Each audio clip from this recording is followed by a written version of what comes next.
Olá, boa noite a todos, em nome de Jesus. Aqui é o apóstolo Douglas falando, e nós estamos aqui dando continuidade a mais esse quarto dia, né? Nossa oração de jejum para 12 meses do ano. São 12 lives falando da palavra de Deus, orando pela tua vida, trazendo aqui compartilhando uma mensagem de Deus e trazendo aqui uma mensagem para a tua vida, uma palavra para nortear a tua noite, teu dia, quem sabe o teu ano, a tua vida, né? Que a palavra de Deus ela sempre vai nortear as nossas vidas. A palavra de Deus fala assim: aquele que tem ouvidos ouça o que o Espírito diz à igreja. Quem é a igreja é eu e você. Não são as paredes, não são os templos de mármore Carrara, os templos com holofotes, com luzes, um LED piscando, o pessoal vai, que igreja linda, cheio de iluminação e fumaça e não sei o que. Isso não é igreja, né? Igreja é eu e você, porque a Bíblia fala que o Senhor ele habita dentro de nós, porque o reino de Deus ele habita dentro de nós. Jesus ele fala lá nos evangelhos, ele fala, o reino de Deus ele está dentro de você, não está nas quatro paredes.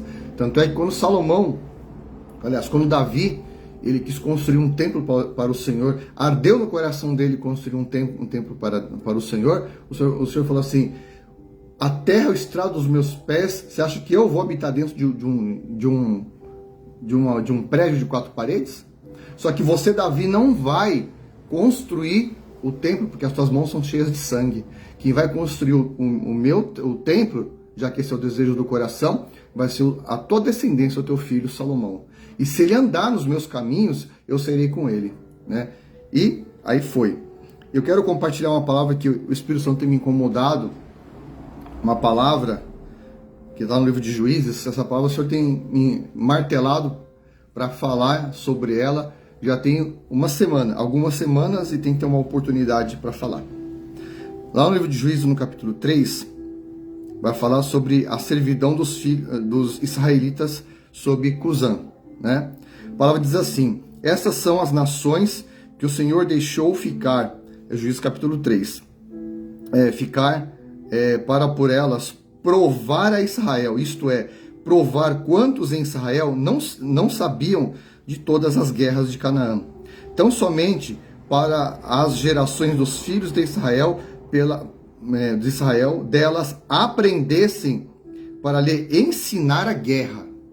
Então não fica pensando, eu quero paz. Se Deus ele quer te ensinar a guerra, é bíblico isso. Guerra é bíblico. Eu vou falar para você o porquê. A pessoa ela quer fugir das guerras. Só que quando Deus ele manda você ir para uma determinada guerra, ele vai te dar vitória. Só que aí que tá. A gente vive uma sociedade de crentes desobedientes. Deus manda fazer e o infeliz não faz, né? Por que é infeliz? Porque ele não ouve a palavra de Deus, ele não é sensível à voz do Espírito, ele é leproso espiritualmente. Aí continua aqui a palavra, para lhes ensinar a guerra. Abre a tua Bíblia aí, Juízes 3, você vai ver que está na Bíblia. Pelo menos os descendentes que não sabiam disso. 5 líderes dos filisteus, todos os cananeus, os sidônios, os heveus, os que habitam as montanhas do Líbano, desde o monte de Baal-Hermon até a entrada de Ramate. Antes, esses ficaram a fim de por eles provar a Israel para saber se daria ouvidos aos mandamentos do Senhor. Ou seja, Deus levantou nações inimigas contra Israel. Sabe para que Deus levantou? Olha aqui diz a palavra, para ver se Israel desse ouvidos ao Senhor. Então Deus ele prova muitas vezes você para ver se você vai ouvir a voz do Senhor. Deus permite você entrar numa guerra que não é a guerra do Senhor, mas é para espremer você, para você ir fazer a vontade de Deus. Sabe aquele negócio que tem gente que fala assim, está na prova, a pessoa nunca sai da prova. Sabe por que a pessoa nunca sai da prova? Porque ela não obedece, porque ela é desobediente à voz de Deus. Deus manda ela fazer, ela não faz. E fica lá, está na prova, irmão, ora por mim. Se você orar pela pessoa na prova, você também entra na prova. Porque onde Deus põe a mão, você não pode pôr a mão. E continua aqui, E vou voltar no texto aqui, verso 4. E esses ficaram a fim de, por eles serem provar a Israel, para saber se dariam ouvidos aos mandamentos do Senhor que tinha ordenado a seus pais por intermédio de Moisés. Assim habitaram os filhos de Israel no meio dos cananeus, dos heveus, dos amorreus, dos fariseus, dos aveus e dos jebuseus. Tomaram das suas filhas para si por mulheres e deram aos seus filhos delas para as suas filhas e as serviram os seus deuses. Já começou tudo errado, né? Eles já começaram a idolatrar os deuses dos cananeus, dos amorreus, dos heveus e dos jebuseus. Aí continua: e os filhos de Israel fizeram o que era mal aos olhos do Senhor, esqueceram-se do Senhor e do seu Deus e serviram aos Balaíns e aos postes sagrados. Aconteceu que a ira do Senhor se acendeu contra Israel e os entregou nas mãos de Cusã-Risataim, rei da Mesopotâmia. E os filhos de Israel serviram a Cusã-Risataim durante 8 anos.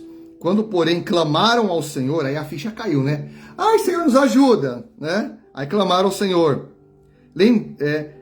Lembrou-se o Senhor, levantou o Senhor um libertador, e os libertou, Otiniel, filho de Kenaz, irmão mais moço de Caleb, irmão de Caleb. Quando, porém, clamaram ao Senhor, o Senhor levantou-se um libertador. Acabei de ler. Veio sobre ele, sobre Otiniel, o Espírito do Senhor, e ele julgou a Israel, e saiu a sua peleja, e o Senhor entregou nas mãos a Otiniel, a Cusã-Risataim, rei da Mesopotâmia, contra o qual prevaleceu. Então a terra então a terra teve sossego por 40 anos, até que faleceu Otiniel, filho de Kenaz. 40 anos de paz. Mas aí o que aconteceu? Otiniel, homem cheio do Espírito Santo, ele morreu. Ele era o líder. Quando ele morreu, o que aconteceu com o povo?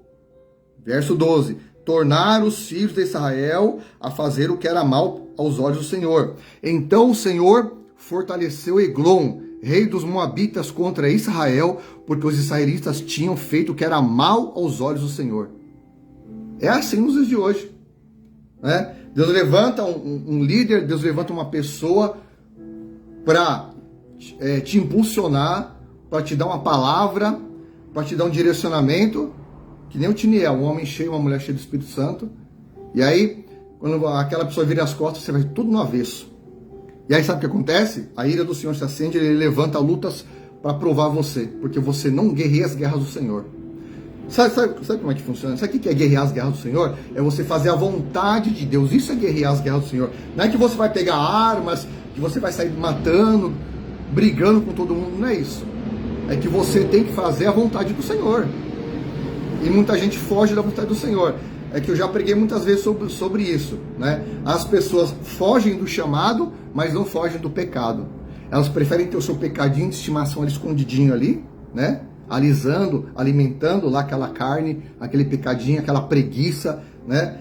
Aquela preguiça, aquela condição que ela acha que está escondida, mas Deus está vendo. E Deus manda ela fazer, ela não faz. Ela foge do chamado, mas não foge do pecado. Você tem que inverter.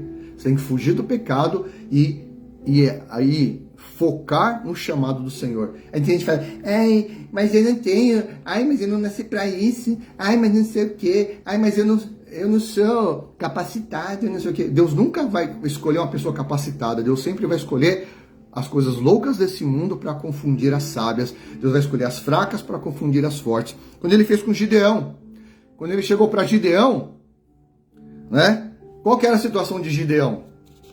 Gideão estava malhando trigo no lagar para esconder a plantação dos midianitas, né? Por quê? Por que os midianitas, eles viam que nem os gafanhotos destruir tudo que os israelitas tinham? Porque o povo de Deus estava em rebeldia, em pecado, porque era desobediente ao Senhor.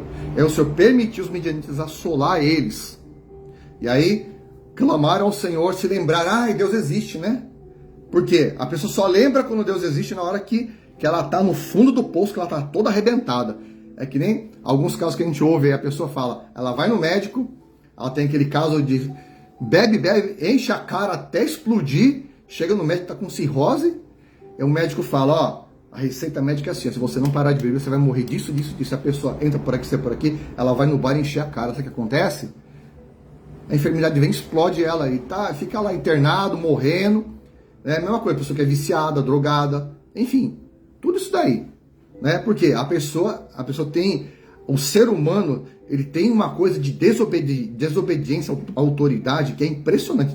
Desobedece à autoridade governamental, desobedece à autoridade médica, desobedece à orientação médica, desobedece à orientação profissional, desobedece o pastor. Esse pastor aí, não vou com a cadeia para outra igreja. Vai chegar outra igreja, né?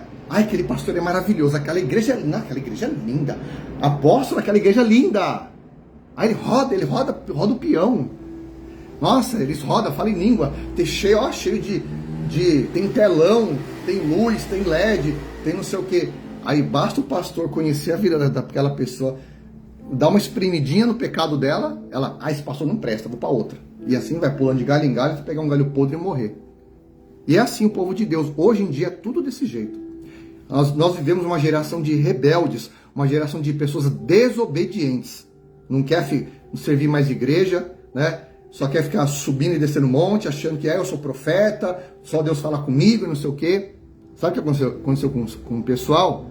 Quando Moisés foi levantado para liderar o povo? Se Deus falar com ele, Deus, então vai falar com a gente. Né? Exatamente, é para ouvir mesmo. Aí sabe o que acontece? Vai atender lá. Vai liderar o povo. Né? Aí o que aconteceu? Deus mandou, Deus abriu aquela cova, abre a porta lá para eles. Deus abriu a cova, avisa lá. Deus abriu a cova, né? E sabe o que aconteceu? Eles morreram todos por causa da rebeldia. Porque Deus levantou Moisés para orientar, para direcionar o povo. Então, o povo de Deus nos dias de hoje faz que nem o povo fazia no passado. Por isso que a Bíblia, ela relata todos esses temas, para que... Quer ver só? Olha só no versículo 4, aliás, no capítulo 4 de Juízes. Os filhos de Israel, antes disso, no capítulo 3, diz assim, ó, nessa ocasião, 30, assim foi subjugado Moabe naquele dia, sob o poder de Israel, e a terra sossegou por 80 anos. Depois dele foi Sangar, filho de Anate, que matou 600 homens dos filhos dos filisteus, com uma aguilhada de boi. E ele também libertou a Israel. Os filhos de Israel tornaram a fazer o que era mal aos olhos do Senhor, depois da morte de quem? De Eude. Por isso, o Senhor os entregou nas mãos de Jabim, rei de Canaã, que reinava em Azor. O comandante do seu exército era Cícera, que então habitava em Ramote Ragoim. Então os filhos de Israel clamaram ao Senhor, porque Jabim tinha 900 carros de ferro e por 20 anos oprimiram duramente os filhos de Israel. Olha só, 20 anos, é metade de uma vida quase. Tem gente que fica 20, 30, 40 anos sofrendo, sendo oprimida pelas guerras. Por quê? Porque não ouve a Deus, não ouve, né, o chamado. Deus manda você fazer, você não faz. Deus manda você falar, você não fala. Parece sei lá, uma privada entupida. Sei o que acontece com essa pessoa, não ouve, e aí fala, e vai para a igreja todo dia. Vai para a igreja, bate cartão, né? Aí a pessoa fala, eu sou crente, isso aqui tem a Bíblia debaixo do braço, aquela Bíblia que tá até amarelada, naquela suvaqueira debaixo do braço. Ou então larga a Bíblia jogada, nem lê Bíblia mais a vida, não sabe nem o Deus que ela serve. Porque para você conhecer o Deus que serve, você tem que conhecer a palavra de Deus, né? Aí houve um monte de besteira que falam por aí e vai engolindo esse veneno todo e não faz a vontade do Senhor. Então é tempo. Você quer ter uma mudança radical na tua vida? Só voltando aqui nesse texto, depois que os filhos de Israel clamaram ao Senhor, quem que o Senhor levantou? Ele levantou uma juíza, levantou uma profetisa, levantou Débora, que libertou, né? E Jabim, ele foi morto por uma mulher, né? Com uma estaca, que quando ele entrou na tenda daquela mulher, ela encravou na fronte, na fonte dele uma estaca, e Jabim morreu pelas mãos de uma mulher. E Deus deu grande livramento para Israel, e Débora, ela reinou, ela julgou a Israel, e ela se levantou por mãe sobre Israel. Então ela entoou um cântico, Débora e Baraque, filho de Ahinoão, naqueles dias, dizendo: quando os chefes se põem à frente em Israel, quando o povo ofereceu voluntariamente louvores ao Senhor. Ouviu os reis a Davi, ouvindo os governantes, e eu mesma cantarei ao Senhor, salmodiarei ao Senhor, o Deus de Israel. Ó Senhor, quando saíste de Seir, quando caminhasse desde o campo de Edom, e a terra estremecesse, e os céus gotejaram, e as nuvens gotejaram águas, e os montes se derramaram diante do Senhor, até o Sinai, diante do Senhor, o Deus de Israel, nos dias de Sangar, filho de Anate, nos dias de Jabim, cessaram as caravanas, e os viajantes tomavam caminhos tortuosos, cessaram as aldeias em Israel, e cessaram até que eu, Débora, levantei-me por mãe em Israel. Débora se levantou por mãe sobre Israel. Não foi Maria não, viu? Foi Débora, né? A juíza, a profetisa, se levantou por mãe sobre Israel, e ela julgou o povo, e o povo viveu um tempo de paz. Mas depois que Débora morreu, o que aconteceu? Para variar, os filhos de Deus fizeram o quê? O que era mal perante o Senhor. Por que eu li tudo isso aqui? Porque isso aqui está descrito na Bíblia, o que acontece nos dias de hoje. As pessoas não dão mais ouvidos para a voz do Senhor. Elas querem ir atrás do profeta do monte, o profeta da esquina, o profeta que mora na cabana do monte, o cara que dorme lá no meio do mato, que ouve um monte de abobrinha. O cara não conhece nem Bíblia, o cara não lê nem Bíblia. E fica lá, eis que vejo, eis que digo, tem um Siri treinado, o Siri pula, o Siri canta, o Siri fala, o Siri roda. Eis que vejo, não sei o quê. Aí a pessoa fala, ai, Deus falou comigo, ai, o meu varão vai vir, ai, não sei o quê. Aí não acontece, a pessoa fala assim, ai, quero saber de Deus, quero saber de igreja, não sei o quê, porque só houve profetado, só houve falsa profecia. E nos dias de hoje tem muito falso profeta.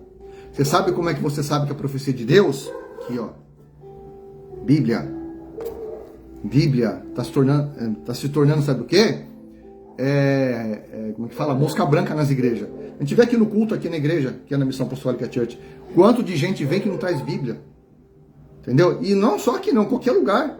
Você vai nas igrejas, as pessoas sentam lá no telão, lê só os 2 versículos que o pastor fala lá, volta para casa, passa o mês todo, não vai para a igreja, não se alimenta, é anorexia espiritualmente, é fraca espiritualmente, entendeu? E o Satanás, para derrubar ela, só fazia, ó, só um soprinho derruba. Qualquer lutinha, qualquer unha encravada, a pessoa, eu não vou mais para a igreja, eu não quero mais saber, aí eu gosto de ser crente, parei, morri, né? É assim, o povo tá desse jeito, né? Não jejua, sabe, não faz mais campanha, não lê palavra, sabe, não submete à autoridade, é um rebelde contra o outro, é um irmão puxando o tapete do outro.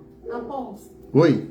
Se a pessoa não sabe ler, ela tem o recurso do áudio, da Bíblia em áudio. A apóstola lembrou bem. Se a pessoa tem dificuldade de leitura ou não sabe ler, hoje a tecnologia, ela te proporciona, sabe, que tem a Bíblia em áudio, irmão. Eu vi a Bíblia.